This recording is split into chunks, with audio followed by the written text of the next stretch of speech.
ஓம் சத்குருவே சரணம். வாத்தியார் மகாராஜிக்கு ஜெய். குருவர்களால் கால ரகசிய பதிவேட்டில் பார்க்கக்கூடிய விஷயமானது அப்படி பார்த்துட்டிங்கன்னா, ஆடி சுவாதியின் அருமையான சில தகவல்கள் அப்படின்ட்டு எடுத்துக்கலாம். நீங்கள் அதில் ரொம்ப முக்கியமாகவும் குறிப்பாகவும் பார்த்துட்டிங்கன்னா, திருமண தோஷ நிவர்த்திக்கு ஒரு அற்புதமான காலம் இந்த ஆடி சுவாதி.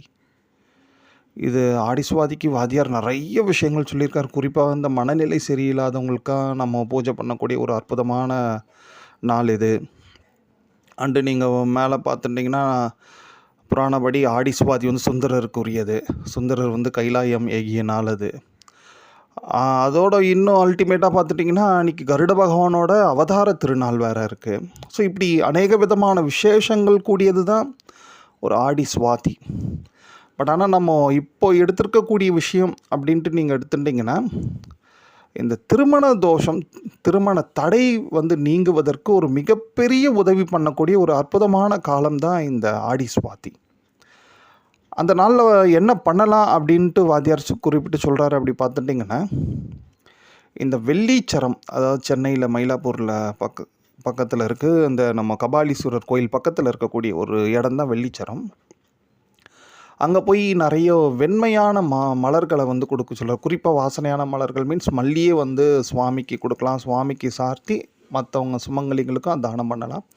இதனால் சுக்கிரதோஷம் நிவர்த்தி அடைஞ்சு ஓரளவுக்கு இந்த திருமண வாய்ப்புகள் உண்டு அப்படின்ற ஒரு விஷயத்தையும் இங்கே குறிப்பிட்டு சொல்கிறாரு. இங்கே வெள்ளிச்சரம் இல்லை, நம்ம வெளியூரில் ரொம்ப தொலைவில் இருக்கிறவங்களாம் அங்கங்கே சுக்கிர பகவான் எங்கே வழிபாடு பண்ணியிருக்காரு அப்படின்ட்டு பாருங்கள். அப்படி இல்லைன்னா அம்பாலில் வந்து காமாட்சி சுக்கிர பகவானோட அதிதேவதையாக விளங்கக்கூடிய ஒரு மகாசக்தி அவங்க எங்கேயாவது காமாட்சி இருந்தால் கூட காமாட்சி அம்மன் கோயிலில் கூட நீங்கள் இந்த மாதிரி ஒரு விஷயத்தை பண்ணலாம். ஒன்று. ரெண்டாவது, ரொம்ப ரொம்ப முக்கியம் அப்படின்ட்டு நீங்கள் எடுத்துட்டிங்கன்னா, கருடரோட ஜெயந்தியாக விளங்கக்கூடிய இந்த ஆடி சுவாதி அன்று பொதுவாகவே வந்து இந்த திருமண தோஷ நிவர்த்திக்கு ஒரு விஷயம் ஒன்று சொல்லுவாங்க. அதாவது என்னென்னா, எவ்ரி ஃப்ரைடே வெள்ளிக்கிழமையில் வெண் தாமரையை வந்து நம்ம கருட மகாராஜாவுக்கு வந்து சாத்துவது ரொம்ப விசேஷம். அதனால் வந்து சுக்கிர தோஷங்கள் நிவர்த்தி அடைஞ்சு திருமண பாக்கியம் கைகூடும் அப்படின்ற ஒரு விஷயத்த சொல்லுவாங்க. பட் ஆனால் இந்த வாட்டி இந்த ஆடி சுவாத்தியே இந்த ஆகஸ்ட் 1 வெள்ளிக்கிழமை அன்றைக்கி ஞாபகம் வச்சுங்க. அன்றைக்கி அந்த வெள்ளிக்கிழமை ஆடி சுவாத்தியாக வந்திருக்கு. அதுதான் ரொம்ப மிகவும் விசேஷம். எவ்ரி ஃப்ரைடேக்கே சுவாமி இப்படி ஒரு அனுகிரகம் பண்ணுறதுக்கு காத்துட்டு இருக்காரு நமக்கெல்லாம், ஒரு வெண் தாமரையை வாங்கிட்டு. பட் ஆனால் ஆடி சுவாதி அவரோட அவதார தினமே அன்றைக்கி வந்து அமைவது ஒரு வெள்ளிக்கிழமை, அதுவும் ஆடி வெள்ளியில் வந்து அமைவது மிகவும் மிகப்பெரிய அனுகிரகத்தை நிச்சயமாக அது பெற்றுத்தரும். ஏன்னா இன்றைக்கி திருமணம் சம்மந்தப்பட்ட விஷயங்களில் வந்து நிறைய பேருக்கு வந்து ரொம்ப லேட்டாக பாவம் திருமணம் ஆகாமல் எவ்வளோ பேர் இருப்பாங்க இல்லையா. நம்ம சைடு பிரச்சனை இல்லைன்னா கூட அந்த மாதிரி திருமண வயது இருக்கக்கூடிய பெண்களோ ஆண்களோ அவங்களுக்கெல்லாம் இந்த தகவல்களை வந்து நீங்கள் நிச்சயமாக ஷேர் பண்ணியாவது விடுங்க. அட்லீஸ்ட்டு அதுவே ஒரு மிகப்பெரிய புண்ணியம் தானே அது. அது மட்டும் இல்லாமல் இந்த பூஜையெல்லாம் வெறும் திருமணம் ஆவதற்கு மட்டும் அல்ல, திருமண வாழ்க்கையில் எந்த விதமான கசப்பு ஏற்படாமல் இருப்பதற்கும் இதுலாம் மிகப்பெரிய ஒரு அனுகிரகத்தை பண்ணும். ஸோ இதையும் நீங்கள் பார்த்துக்கலாம். இந்த மாதிரி வந்து கருட மகாராஜாவுக்கு பண்ணக்கூடிய பூஜை அண்டு சுக்கிர பகவானுக்கு பண்ணக்கூடிய பூஜை இதெல்லாம் வந்து விசேஷமான அனுகிரகத்தை பெற்றுத்தரும். திருமண வாழ்க்கையை நம்ம சிறப்பிக்கும் அப்படின்ற ஒரு விஷயம். இதில் இன்னொரு விஷயம், ஏன்னா இந்த சுந்தரரும் இங்கே இருக்கிறார் இல்லையா, நால்வர்கள் இருக்காங்க இல்லையா, அப்பர், மாணிக்க வாசகர், சம்பந்தர், சுந்தரர்ன்ட்டு. அதில் சுந்தரரோட விஷயத்தையும் வாத்தியார் இங்கே ரொம்ப குறிப்பிட்டு சொல்கிறாரு. பொதுவாகவே சுந்தரர் கல்யாண சுந்தரர்ன்ட்டு சொல்லுவாங்க இந்த நால்வரில். இந்த அடியார்கள் பொதுவாகவே அடியார்கள்னால் எப்படி இருப்பாங்கன்னா, மோஸ்ட்லி வந்து ஒரு அடியார்கள்னால் ஒரு அடிமை கோலம், சிவபெருமானுக்கு ஒரு அடிமையாக இருக்கக்கூடிய அடிமை கோலத்தில் ஒரு துண்டு கட்டிண்டு இடுப்பில் ஒரு துண்டு ஒரு வேட்டியோட அப்படி தான் பொதுவாக இருக்கணும். பட் காளிப்பிள்ளை ஞானசம்பந்த பெருமான் அவர் வந்து குழந்தையாக இருந்தார். அதனால் அவர் வந்து கொஞ்சம் ஒரு அலங்காரத்தோடு இருந்தார் வச்சிங்களேன். பட் ஆனால் ஒரே அடியார், உத்தமமான இந்த அடியார் சுந்தரர் எப்படி இருந்தார் பார்த்துட்டிங்கன்னா, எப்பொழுதுமே கல்யாண கோலத்திலே இருப்பார். கல்யாண சுந்தரர் தான் அவருக்கு பேரே. அதாவது திருமணம், அதாவது ஒரு அலங்காரம் வந்து பலவிதமான அலங்காரங்கள் உண்டு. எப்பொழுதுமே ஒருத்தங்க திருமண அலங்காரத்திலே இருப்பது வந்து ரொம்ப மிகப்பெரிய அரிது. ஏன்னா திருமண அலங்காரன்றது ஒரு ஹைலைட்டாக இருக்கக்கூடியது. ஹைலி ஒரு மிகப்பெரிய ஒரு அலங்காரம் நமக்கு பண்ணுறாங்க, இல்லை ஆண்டவனுக்கு பண்ணுறாங்கன்னா அது திருமணத்துக்கான அலங்காரம் தான் அது. அந்த அலங்காரத்தோடய எப்பயுமே சுவாமி இருப்பாராம் சுந்தரர்.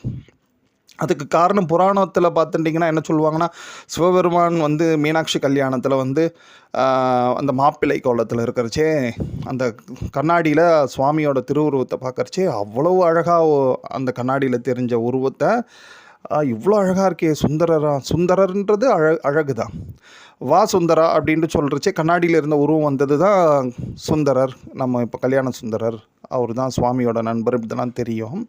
பட் ஆனால் வாத்தியார் இன்னொரு அதி அற்புதமான விஷயத்தை வந்து இங்கே மிகப்பெரிய சித்தர்களே அறிந்த ஒரு சூட்சமான ரகசிய விஷயத்தையும் சொல்லுவார். அதாவது அவர் ஏன் அப்படி கல்யாண கோலத்தில் இருக்காருன்னா, சுந்தரருக்கு வந்து திருமணம் நடக்கும்பொழுது தான் சுவாமி சிவபெருமான் போய் ஓலையை காட்டி அவரை வந்து நீ என்னோட அடிமை, நீ வந்து எனக்கு தான் சேவை பண்ணிட்டு இருக்கணும், நீ இல்லற வாழ்க்கையில எல்லாம் போகக்கூடாது அப்படின்ட்டு சொல்லிட்டு போய் ஆட்கொள்கிறாரு. எப்போது சுந்தரரோட திருமண காலத்தில் தான் போய் சிவபெருமான் இந்த வேலையை பண்ணுறாரு. சுவாமியை வந்து ஆட்கொள்கிறாரு சுந்தரரை ஆட்கொண்டு அதுக்கப்புறம் அவரும் ரொம்ப முரண்டெல்லாம் பிடிச்சி எப்படியே பின்னாடி போகிறாரு. அது நீங்கள் அந்த படத்துலலாம் பார்த்துருப்பீங்க வச்சிங்களேன். அப்புறம் திருவெண்ணைநல்லூரில் போயிட்டு என்னப்பா நாம தான்ப்பா சிவபெருமான், நீ எனக்கு பணி செய்யவே இங்கே பூமிக்கு வந்த அப்படின்லாம் சொல்கிறச்சே அவரும் பார்த்து ரொம்ப சந்தோஷப்பட்டு இது பண்ணுறாரு. அப்போது வந்து சிவபெருமான் ஒரு விஷயத்த சொல்கிறாரு யாருக்கு, சுந்தரருக்கு. நான் உன்னை இந்த திருமண கோலத்தில் தானே வந்து ஆட்கொண்டேன், நீ எப்பொழுதுமே திருமண கோலத்திலே இரு அப்படின்ற ஒரு விஷயத்த வந்து சுவாமி சிவபெருமான் சொல்கிறாரு. அதுக்கு அது அந்த எப்பயுமே சுந்தரர் வந்து இப்படி திருமண கோலத்திலே இருக்கார் இல்லையா, அது வந்து ஒரு விசேஷமான சிவ கவச்சமாக அது. அந்த மாதிரி ஒரு அலங்காரமே சுந்தரர் தாங்கிய அலங்காரம், திருமண கோல அலங்காரம் சிவகவச்சமாக இருக்குது. அதுக்கு பேர் வாத்தியார் என்ன சொல்கிறாருன்னா, நமச்சிவாய பாவாடம் அப்படின்ட்டு சொல்லக்கூடிய ஒரு சிவ கவச்சத்தை தான் வந்து சிவபெருமானே அருளிய அந்த கவச்சத்தை தான் சுவாமி சுந்தரர் எப்பொழுதுமே அந்த மாதிரி ஒரு மாப்பிள்ளை கோலத்திலேயே இருந்தாராம் கடைசி வரைக்கும். சரி, இப்போ இதை ஏன் சுந்தரருங்கன்னா, சுந்தரரோட முக்தி நாள்ன்றதுனால நம்ம அவரோட திருநக்ஷத்திரன்றதுனால எடுத்துகிட்டு வந்தோம்னா கூட, இங்கே திருமண தோஷத்துக்கு இவரும் மிகப்பெரிய ஒரு பெரிய அனுக்கிரகம் பண்ணக்கூடிய மூர்த்தி. ஏன் அப்படி பார்த்துட்டிங்கன்னா, எப்பொழுதுமே மாப்பிள்ளை கோலத்தில் இருக்காரு. இந்த கல்யாண சுந்தரரை பார்த்திங்கன்னா கல்யாண கோலத்தில் தான் இருப்பார் மோஸ்ட்லி நீங்கள் பார்த்துங்க. அதனால தான் கல்யாண சுந்தரரை வந்து வழிபாடு பண்ணுறதெல்லாம் திருமண பிராப்திக்கு மிகப்பெரிய ஒரு அனுக்கிரகம். ஸோ அப்போ எப்பொழுதுமே மாப்பிள்ளையாக இருக்கிறவர் நிறைய திருமணமாகாமல் காலங்கடந்துட்டே போகக்கூடிய அந்த ஆண்களுக்கெல்லாம் மாப்பிள்ளை கோலத்தை தரமாட்டாருன்றது எப்படி? அதனால் அவர் மாப்பிள்ளை கோலத்தை அவங்களுக்கும், அவரை வணங்கக்கூடியவங்களுக்கும் அதே மாப்பிள்ளை கோலத்தை அவர் தருவார்.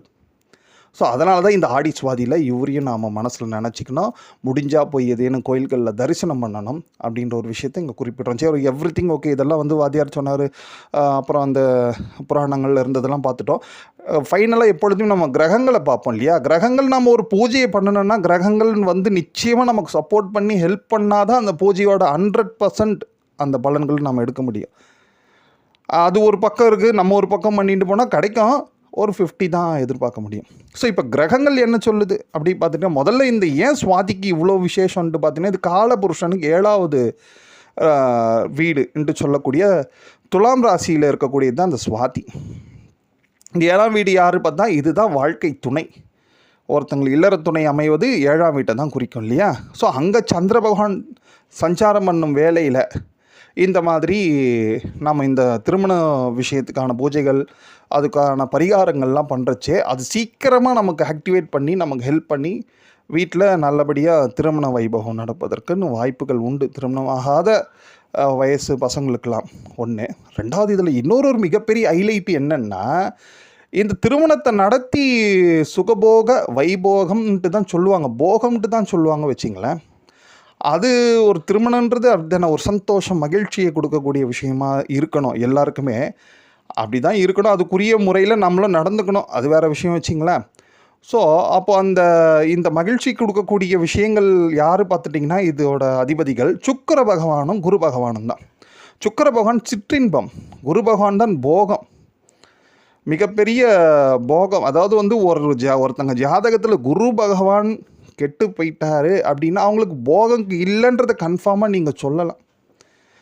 என் திருமணமே ஆகியிருந்தாலும் பிரிஞ்சு தான் 2 பேரும் அங்கே அந்த அம்மா ஒரு பக்கம் ஒரு நாட்டில் இருக்காங்க, இவருங்க ஒரு நாட்டில் இருப்பாங்க. இப்படி தான் அவங்க வண்டி ஓடின்னு இருக்கும். ஆனால் குரு பகவான் தான் அவ்வளோ இம்பார்ட்டன்ட் ஒருத்தங்க ஜாதகத்தில். 2வது சுக்கிர பகவான் தான் இந்த சந்தோஷம், சின்ன சின்ன மகிழ்ச்சி, இந்த இணைவு ஏற்படுத்தி தருவதே சுக்கிர பகவான் தான். இவங்க 2 பேருமே இப்போ அட் ப்ரெசன்ட் கோச்சாரத்தில் எங்கே இருக்காங்கன்னா மிதுனம் அப்படின்ட்டு சொல்கிற ராசியில் 2 பேருமே இணைஞ்சிருக்காங்க. அதில் ஹைலைட்டான விஷயம் அந்த மிதுனத்தோட விஷயமே என்ன பார்த்துட்டிங்கன்னா, அந்த ராசியோட வடிவத்தை நீங்கள் பாருங்கள். ஆண் பெண் சேர்ந்த ஒரு ஒரு 2 பொம்மைங்க இருக்கும். ஆண் பெண் வந்து கை கோத்துண்டு இருக்க மாதிரி இருக்கும்.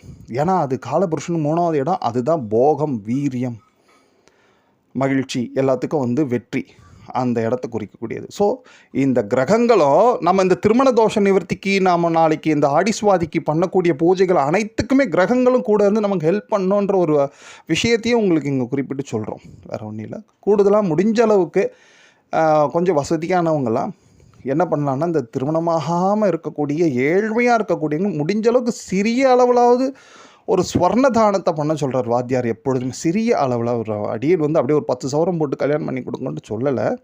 முடிஞ்ச அளவுக்கு சிறிய அளவுலையாவது இந்த ரொம்ப ஏழ்மையாக இருக்கக்கூடிய பெண்களுக்கெல்லாம் அவங்க திருமணம்ன்ட்டு செய்தி நம்ம கேள்விப்பட்டால் அவங்களுக்கு ஏதேனும் ஒரு சின்ன சின்ன ஸ்வர்ண தானங்கள் பண்ணுறது ரொம்ப உத்தமம். அதெல்லாம் வந்து நமக்கு சீக்கிரமாக அந்த நம்ம வீட்டில் இருக்கக்கூடிய திருமணமாகாத குழந்தைங்களுக்கு நல்லபடியாக திருமணமாகும் அப்படின்ற ஒரு விஷயத்தையும் வாத்தியார் இங்கே குறிப்பிட்டு சொல்கிறார். ஓம்.